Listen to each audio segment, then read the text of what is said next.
Tunde Adeyemi, a very rich businessman, the CEO of Total Energies, a multinational petroleum development company. Tunde was a man with everything: money, power, and fame. Despite his ambitious career, his personal life felt incomplete.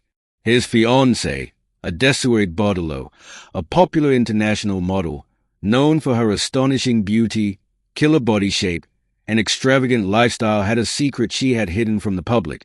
She could not carry a child and was not ready to settle down for marriage no matter how Tunde tried to talk to her. Years back, when Adesuwa was in college, she heard stories of a model who had a body size 8 and suddenly added so much body weight up to size 20 after childbirth. This scared her, and she vowed never to have a child, as she loves her modeling career so much and was not ready to trade it for anything. Adesuwa had her womb removed, vowing never to get married or have a child. However, the story changed when she met the CEO of Total Energies, a multinational petroleum development company, Tunde Adeyemi. They met in a first-class flight to the United States of America, and Tunde couldn't stop staring. It was love at first sight. They got talking, and as the saying goes, the rest is history. Tunde loves Adesuwa so much that he was ready to wait till she is ready to settle down for marriage. Meanwhile, Adesuwa, who loved her glamorous lifestyle and modeling career more than anything, did not care about children or marriage. She was only interested in Tunde's money and status. However, one day, Tunde walked into a fancy hospital with his head held high. He had just received scary news from his doctor. He had cancer, though the doctors promised he would survive. The doctor told him that his cancer treatment might stop him from having children. Tunde was devastated. He went back home emotionally shattered. He called Adesuwa and they met in his luxurious mansion. Tunde and Adesuwa sat in his luxurious mansion. He told her about his newfound health condition and what the doctor said about the treatment stopping him from having children. Adesuwa, please, I need to have a child of my own. I needed to protect my legacy. Please let us make babies now. I promise you it's not going to affect your career in any way. You know I love you, and I can't do this with another person but you. Please, Adesuwa, Tunde begged. I'm sorry about the cancer report, Tunde. I am sure you will be fine since it's the early stage. Tunde, I can't have a child now. I'm sorry, I just can't. You know this, Adesuwa said. Tunde tried to persuade and assure Adesuwa, but she refused. Tunde didn't know that Adesuwa had secrets of her own. While he dreamed of becoming a father, Adesuwa was busy planning how to secure her position in his life, just for fame and money. Frustrated, Tunde decided to leave his sperm at the hospital for safekeeping. He started his chemotherapy, and in few months he was totally cleared of cancer. One day, he told Adesuwa they should consider surrogacy option, such that Adesuwa egg and his sperm will be used and a surrogate mother will carry the pregnancy. Adesuwa refused this option, saying she was not willing to go under any medical procedure. Use the surrogate egg? I can't do it. I'm at the peak of my career. I need more time. Use the surrogate egg. The child will be ours after all, she said. Frustrated, Tunde picked his phone and told his doctor to arrange a surrogate the next day, that he will come to the hospital.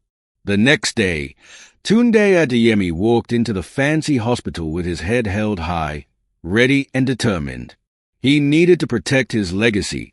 He had a final discussion with the doctor to go ahead with the surrogate mother who was already in the hospital. At the same time, Ezinne Chukwuma, a simple, hard-working college girl, walked into the same hospital. She was there for a regular checkup because she hadn't been feeling well lately. Ezinne was a quiet and innocent girl who had spent her life focused on her studies. She never expected that this day would change her life forever. Inside the hospital, there was chaos. The nurses and doctors were rushing around, trying to keep up with their busy schedules. A small mistake happened that nobody noticed. Instead of injecting the sperm into the right patient, they mistakenly inseminated Ezinne. thinking she was the one who signed up for the procedure.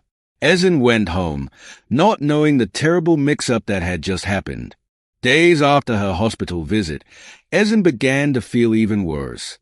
She woke up every morning feeling dizzy and sick. Her friends at school teased her, saying she was probably eating too much late at night. But deep inside, Ezinne knew something was wrong.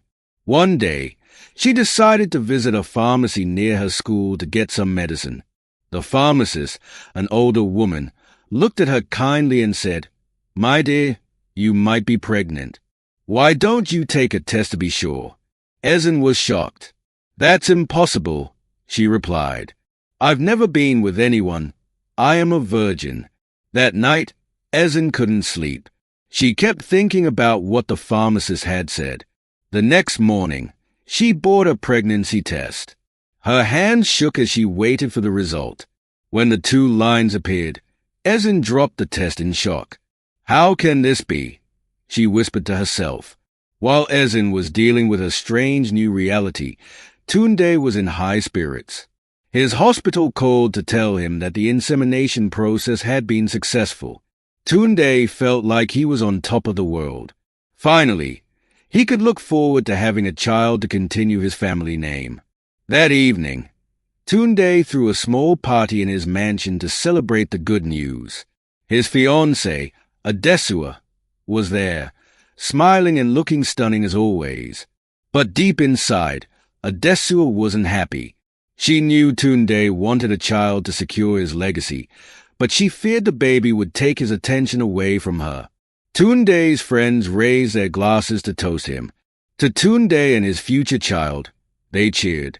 Tunde smiled proudly, completely unaware that his child wasn't with a surrogate, but growing inside a young college girl who had never even met him. Ezinne sat nervously in her family's small living room. Her mother, a strict and religious woman, noticed her unusual behavior. "Ezinne, what's wrong?" she asked sternly. Ezinne's lips trembled. "Mama, I have something to tell you," she began. I'm pregnant." The room went silent. Her mother's face turned pale, and her younger siblings looked at her in confusion. "What nonsense are you saying?" her mother shouted. "How can you be pregnant? You're not married. You don't even have a boyfriend." "I don't know, Mama," Ezinne cried. "I swear I've never done anything wrong." Her mother didn't believe her. She stormed out of the room, leaving Ezinne in tears. For the first time in her life, Ezinne felt completely alone. At the hospital, Dr. Kohler was pacing nervously in his office. He had just discovered the terrible mistake that had happened with Tunde's sperm. His assistant, Nurse Sarah, stood beside him, looking just as worried. "What are we going to do, sir?" she asked. "If anyone finds out, we'll lose our jobs." Dr. Kohler wiped the sweat off his forehead. "Nobody must know about this," he said firmly. "Delete the records. Erase everything. We'll pretend it never happened." Nurse Funk nodded. But deep down, she wasn't sure they could keep such a big secret forever. As they worked to cover up their mistake, Tunde's name kept popping up in Dr. Kohler's mind. What will happen if the billionaire finds out? He thought. But for now, they focus on hiding the truth, not knowing that secrets like this never stay hidden for long. Ezinne couldn't concentrate in class anymore. The whispers from her classmates and judgmental looks from her neighbors were unbearable. Every time she tried to explain her situation, nobody believed her. Even her best friend, Ada, struggled to hide her doubts. One day, Ezinne went to the hospital, determined to speak to someone who could help her understand what was happening. She asked to see her records, but the nurse at the counter gave her a fake smile and said, "I'm sorry, but we don't have anything on file for you." Ezinne's heart sank. "What do you mean?" she asked, her voice trembling. "I was here just a few weeks ago." The nurse's smile faded. "You must be mistaken," she said curtly. Confused and frustrated, Ezinne walked out of the hospital with tears in her eyes. She didn't know that behind the scenes, The hospital staff were working hard to cover their tracks. Meanwhile, Tunde was beginning to feel uneasy. He had been so excited about becoming a father, but something didn't feel right. "When can I meet the surrogate?" he asked during a follow-up visit to the hospital. The doctor fumbled for words. "She, prefers to remain anonymous," he said quickly. Tunde raised an eyebrow. "Anonymous? I'm the father of that child. I deserve to know." But the doctor assured him that everything was fine. Tunde didn't press further, though a nagging feeling told him that something wasn't adding up. At home, Tunde shared his concerns with Adesuwa, but she brushed him off. "You're overthinking, darling," she said sweetly. "You should focus on the business and leave the hospital matters to the experts." Tunde nodded, though his instincts told him otherwise. Adesuwa had her own suspicions. She didn't care about Tunde's legacy or his child. She cared about keeping her position in his life. She began visiting the hospital behind Tunde's back, trying to gather information. "Tell me about the surrogate," she demanded during one of her visits. The staff refused to give her answers, but Adesuwa was persistent. She even bribed a nurse to get access to the files. What she found shocked her. The records for the surrogate were missing. "What are they hiding?" she muttered to herself. Adesuwa's curiosity turned into determination. She would find the truth, no matter what it took. Ezinne's life took another unexpected turn when she bumped into Tunde at a bookstore. She didn't know who he was, but his commanding presence and tailored suit made him hard to miss.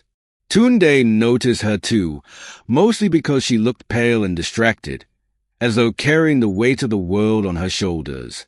"Are you okay?" he asked, his deep voice filled with concern. Ezinne hesitated, unsure why a stranger would care. "I'm fine," she said quickly, but her trembling hands betrayed her. Tunde decided not to press further, but something about her stuck in his mind even after they parted ways. Ezinne walked home, unaware that the man she had just met was connected to the life growing inside her. She clutched her belly, whispering a silent prayer for strength. Little did she know, their paths were about to cross again.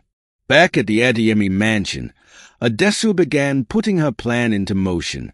She hired a private investigator to dig into the hospital and find out why the records were missing. "I need every detail," she told him, her eyes flashing with determination. The investigator quickly discovered that the hospital had been hiding a mistake. He didn't know all the details, but he found a name, Ezinne Chukwuma. Who is this girl? Adesuwa wondered aloud. She felt a surge of anger and jealousy. If Ezinne was involved with Tunde's child, she had to act fast to protect her place in his life. Adesuwa decided to track Ezinne down. She didn't care if it meant playing dirty. She was ready to do whatever it took to keep her hold on Tunde and his fortune.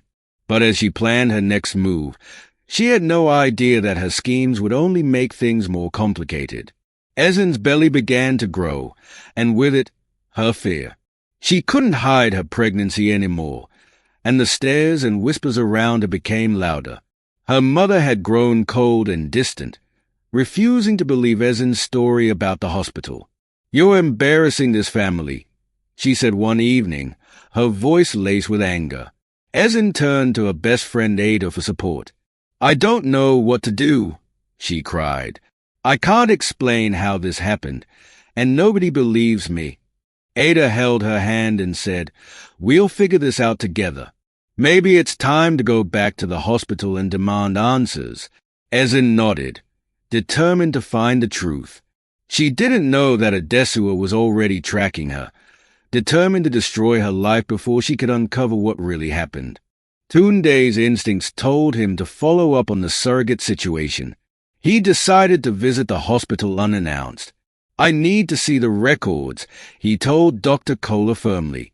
The doctor stammered, "I'm sorry, Mr. Adeyemi, but the surrogate has requested privacy." Tunde's eyes narrowed. "This is my child we're talking about. I have a right to know what's going on."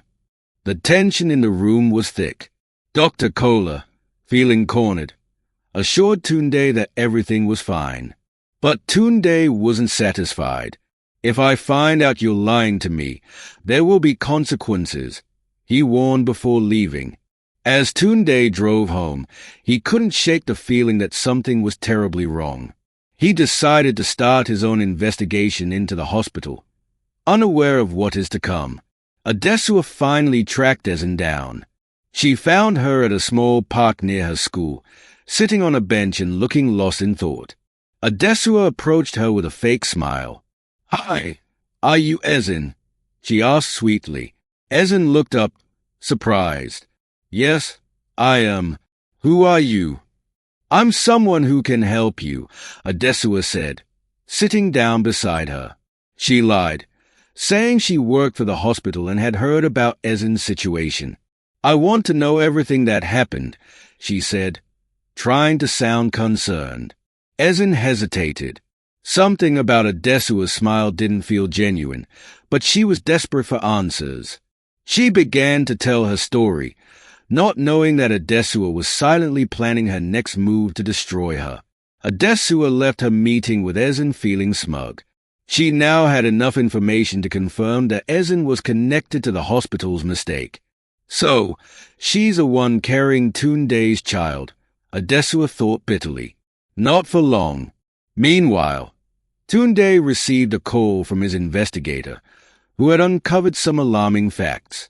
"Sir, there's no official record of your surrogate, but there's another name that keeps coming up, Ezinne Chukwuma." Tunde frowned. "Who is she?" The investigator shared the little information he had, and Tunde's curiosity deepened. "I need to meet this girl," he said. He had no idea that Ezinne's life was about to change forever. Tunde and Ezinne crossed paths again, this time at a local cafe. Ezinne was there with Ada, discussing her next steps, while Tunde had come to meet his investigator. When he saw her, something clicked in his mind. "That's the girl from the bookstore," he thought. Tunde approached her table.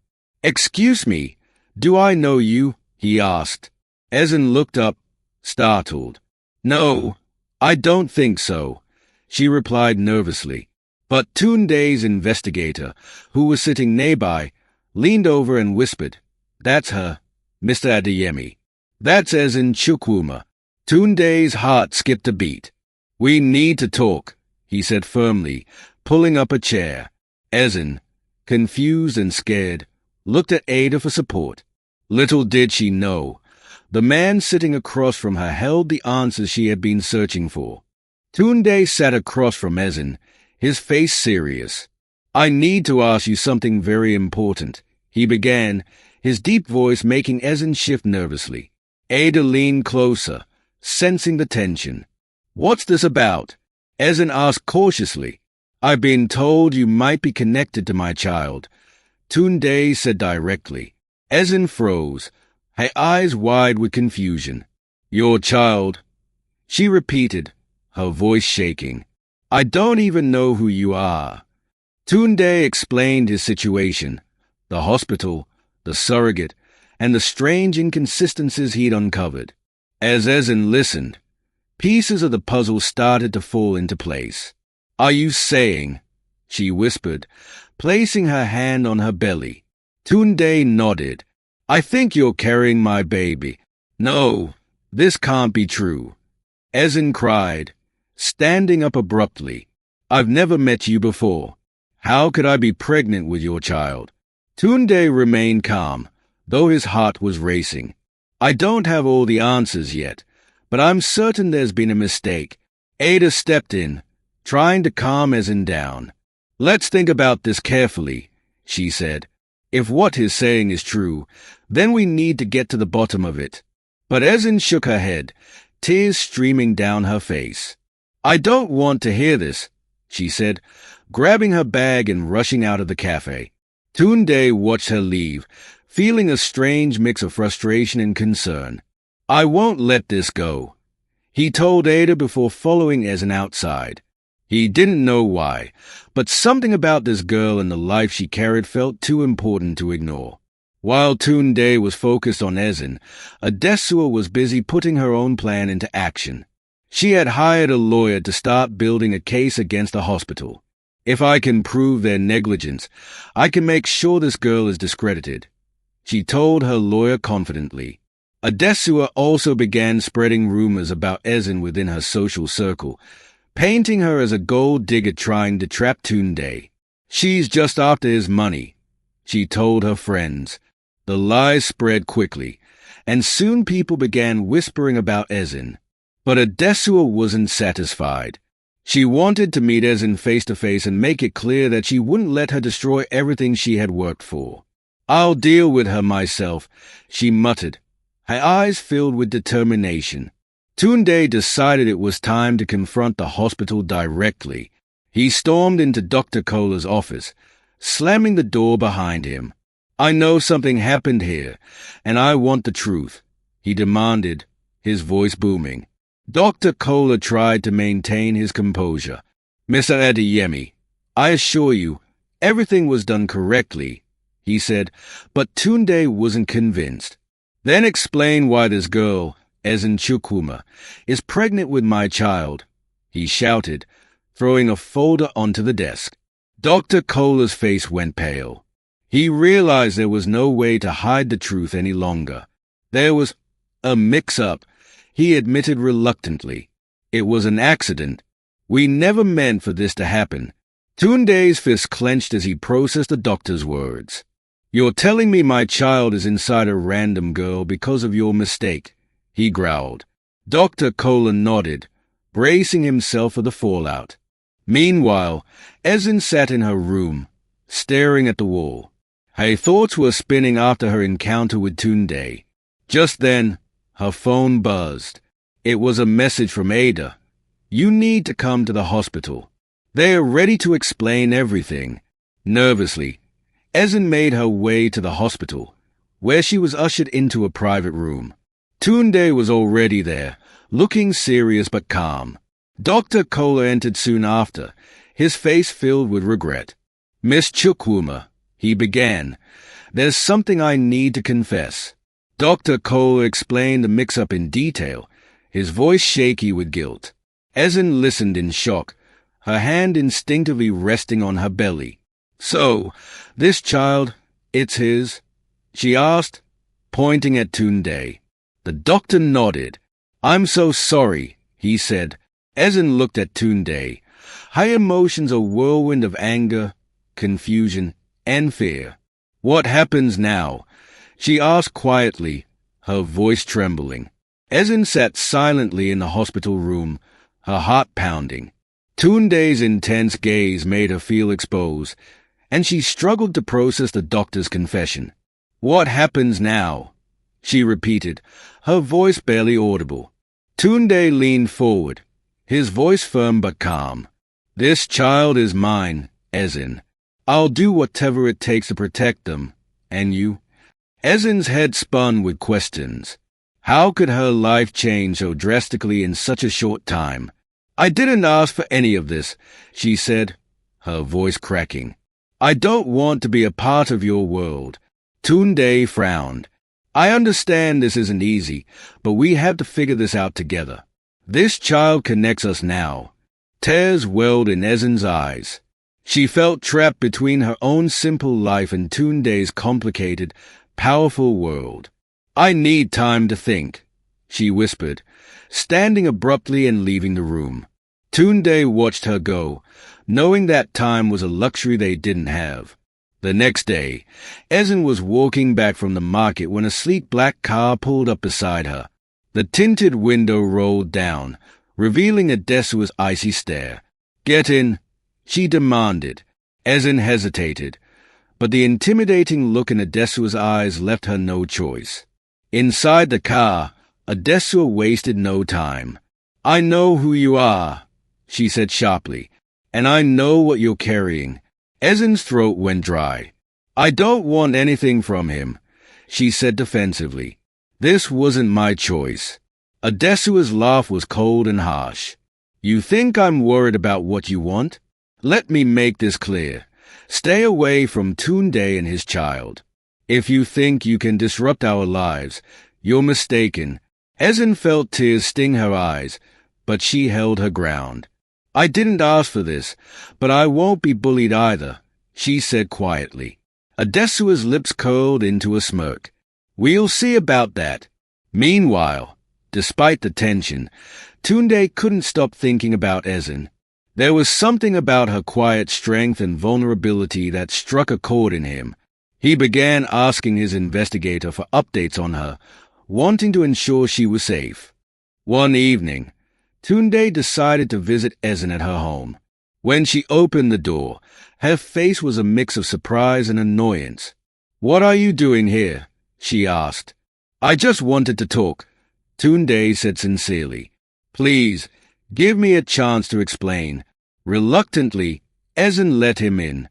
They sat in the modest living room, and for the first time, Tunde opened up about his fears of losing his legacy and his desperation to become a father.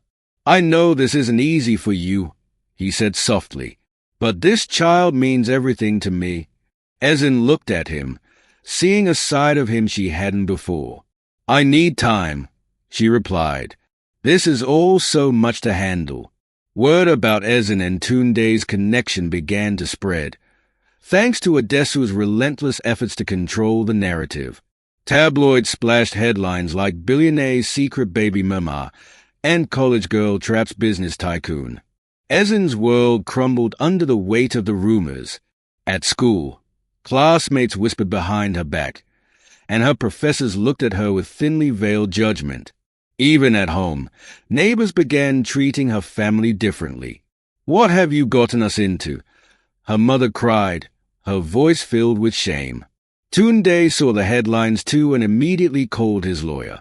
"I want this stopped," he said firmly, but Adesuwa had ensured the damage was done. Ezinne, overwhelmed and humiliated, locked herself in her room, wondering if she could ever reclaim her life. Ezinne was surprised when Ada showed up at her doorstep with groceries and a comforting smile. "You're not alone," Ada said firmly, sitting beside her. "Let them talk. You know your truth." Ezinne felt a small spark of hope for the first time in weeks.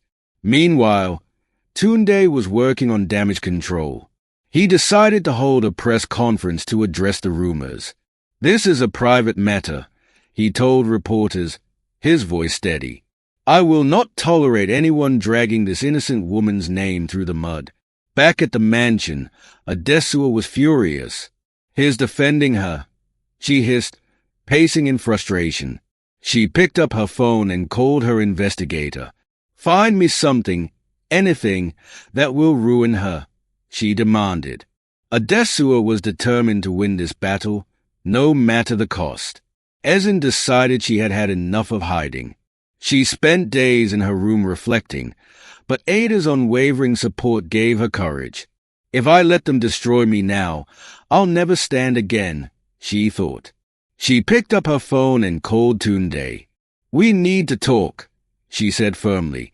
When they met at a quiet cafe, Ezinne surprised Tunde with her determination. "I'm tired of being painted as the villain in this story," she said. "This wasn't my fault, and I won't let anyone make me feel like it was." Tunde nodded, impressed by her resolve. "You're stronger than you think," he said. Ezinne told Tunde she wanted to clear her name but didn't know where to start. "We'll do it together," Tunde promised. "This child is ours, and I'll protect both of you." For the first time, Ezinne felt a sense of hope, but she knew the road ahead would be challenging. Adesuwa was livid when she saw photos of Tunde and Ezinne leaving the cafe together. His choosing her. She muttered under her breath, her nails digging into her palms. She called her lawyer and investigator for an emergency meeting. "I want her out of his life, permanently," she snapped. Her investigator revealed a piece of Ezinne's past. A small scholarship she had won from a church group. "If we can make it look like she manipulated her way into that scholarship, we'll destroy her credibility," he suggested. Adesuwa's lips curved into a wicked smile. "Perfect," she said. Meanwhile, Adesuwa began planting seeds of doubt in Tunde's mind. "Are you sure this girl isn't after your money?" she asked sweetly one evening. But Tunde was growing tired of her constant interference. "This isn't about money," he replied sharply. "Stay out of it, Adesuwa. After all, you are the cause of all these. You put me into this trouble." Meanwhile, Ezinne returned to school determined to face the rumors head-on. She walked through the campus with her head held high, even as whispers followed her. At a student gathering, one of her classmates, a known gossip, approached her with a sneer. "So, how does it feel to trap a billionaire?" they asked mockingly. Ezinne took a deep breath and responded calmly. "You don't know me or my story, so stop judging me." The strength in her voice silenced the room. Ada stood beside her, clapping. "That's the Ezinne I know," she cheered. Slowly, Ezinne began to reclaim her confidence. Her professors also began to see her in a new light. One of them pulled her aside after class. "If you ever need support, my door is open," he said. Ezinne smiled, grateful for the small victories in her fight to prove her innocence. As Tunde watched Ezinne navigate her challenges with grace, he found himself drawn to her even more. She wasn't like the people in his world, superficial and driven by money. Ezinne was real, and her resilience inspired him. For the first time in years, Tunde felt like he was fighting for something that truly mattered. He began spending more time with Ezinne, offering his support and listening to her fears. "I know I brought chaos into your life," he said one evening, "but I promise to make things right." Ezinne nodded, her heart softening toward him. "We didn't choose this," she replied, "but maybe we can make the best of it." Their bond grew stronger, but it didn't go unnoticed. Adesuwa, watching from the shadows, seethed with jealousy. His falling for her, she realized. "I won't let this happen." Adesuwa's investigator finally found a way to twist Ezinne's scholarship story. He fabricated documents and leaked them to the press, claiming Ezinne had lied about her background to win the scholarship. The headlines exploded. "Billionaire's baby mama caught in web of lies." Ezinne was devastated when she saw the news. "This isn't true," she cried, holding the newspaper in her trembling hands. Ada comforted her, but the damage had been done. Tunde, furious at the lies, immediately called a press conference to defend Ezinne. "This woman has been through enough," he declared. "Anyone attacking her is attacking me too." Adesuwa watched the press conference with rage burning in her chest. "If he's willing to risk his reputation for her, I need to go further," she thought. She picked up her phone and made a call. "I want every detail on Ezinne's family. No stone left unturned." The battle was far from over, and the stakes had never been higher. Hey, D lovers, what happened next is about to shock you. This is just the beginning. Stay tuned for part 2 of this dramatic tale. Please subscribe, like and share. I will love to know where you are watching from. Thank you. Stay blessed and positive.